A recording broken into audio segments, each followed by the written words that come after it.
Hello students, कैसे हैं आप लोग। उम्मीद करते हैं अच्छे होंगे, आपकी स्टडी अच्छी चल रही होगी।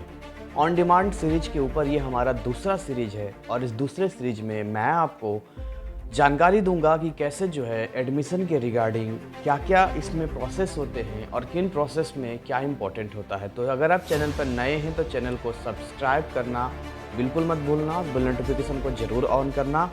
देखिए, हमारे पास दो चैनल हैं। पहला चैनल जो है वो जीसीसी एनआईएस क्लासेस है, जिस पे आपको कंटेंट्स मिलते हैं लेक्चर्स और पढ़ाई से रिलेटेड। और दूसरा हमने चैनल स्पेशल ऑन डिमांड वालों के लिए और पब्लिक एग्जाम वालों के लिए एक स्पेशल चैनल एक अपडेट का बना रखा है, जिसका लिंक डिस्क्रिप्शन में है। जाइए और उस चैनल को सब्सक्राइब कीजिए और बेल नोटिफिकेशन को ऑन कीजिए। इस सीरीज में हम जानेंगे कि जब आप एडमिशन के लिए आगे बढ़ते हैं तो कौन कौन विद्यार्थी एलिजिबल हैं ऑन डिमांड देने के लिए, और ये ऑन डिमांड का एग्ज़ाम किन विद्यार्थियों के लिए सही होगा और किन विद्यार्थियों के लिए सही नहीं होगा। सबसे पहले स्वागत करता हूं आपके इस सेशन में। आज हम बात करने वाले हैं ऑन डिमांड के एलिजिबिलिटी क्राइटेरिया के बारे में। ऑन डिमांड का जो एलिजिबिलिटी क्राइटेरिया है वो कुछ इस तरीके का है कि ऑन डिमांड वही विद्यार्थी दे सकते हैं जिन्होंने पहले 12th एग्ज़ाम दिया हुआ है, वो चाहे किसी भी बोर्ड से हो। यानी कि जिन्होंने भी 12th में पार्टिसिपेट किया हुआ है उनके लिए on demand as a improvement exam की तरह काम करता है। फिर चाहे वो जेई वालों का हो 75% के इम्प्रूवमेंट एग्ज़ाम के लिए, या अदर स्टूडेंट के लिए, या ऐसे लोगों के लिए जो डिपार्टमेंटल एग्ज़ाम में उस पार्टिकुलर किसी सब्जेक्ट के साथ में आकर अपने मार्क्स को इम्प्रूव करना चाहते हैं या एक्स्ट्रा सब्जेक्ट को वो ऐड करना चाहते हैं। आपको इस बात का विशेष ध्यान रखना होगा कि जब आप ऑन डिमांड एग्ज़ाम देते हैं तो वहाँ ये मेंशन करना होता है कि आप 12th पास हैं, या अगर आप 12th फेल भी हैं तो वहाँ से जो है आपका टीओसी हो जाता है। टीओसी का मतलब होता है कि आपका जो पुराना मार्कशीट होता है ना, जो पुराना ओल्ड मार्कशीट होता है, मान लेते हैं किसी ने सीबीएसई से लास्ट ईयर में एग्ज़ाम दिया था। जब उसने सीबीएसई से लास्ट ईयर में एग्ज़ाम दिया तो अब उसके एक या दो सब्जेक्ट में बैक आ गया, यानी कि ओवरऑल वो फेल है।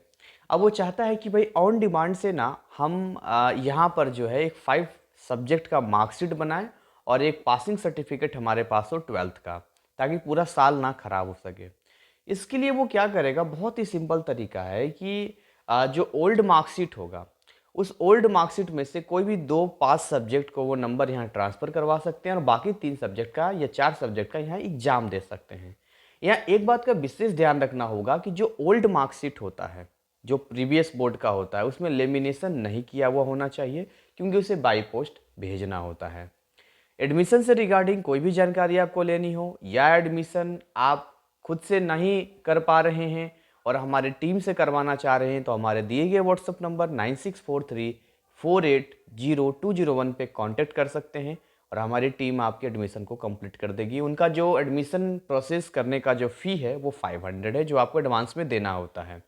बाकी अगर आप खुद से कर सकते हैं तो खुद से कर लीजिए। स्ट्रीम 4 होता है, लेकिन आपको कुछ बातों का ध्यान रखना है। जब आप खुद से एडमिशन करने जाते हैं तो आप तभी खुद से एडमिशन करें जब आपके पास प्रॉपर इन्फॉर्मेशन हो, क्योंकि अगर थोड़ा भी मिस्टेक होगा तो ये फॉर्म रिजेक्ट होने का चांस होता है और साथ में फिर एफिडेविट मांगता है, तो कोर्ट के चक्कर भी आपको लगाने पड़ सकते हैं। तो मैं आपको डरा नहीं रहा हूँ, मैं बस केवल आपको अलर्ट कर रहा हूँ कि ये आपकी इच्छा है। बाकी तैयारी से रिलेटेड अगर कोई भी इशू आता है आपको, जैसे फिजिक्स है, केमिस्ट्री है, मैथ है, बायो है, तो आप मुझे कांटेक्ट कर सकते हैं। जो मेरे पास फ्री कंटेंट्स होंगे मैं आपको अवेलेबल कर दूंगा। वो डेमो क्लासेस भी होते हैं।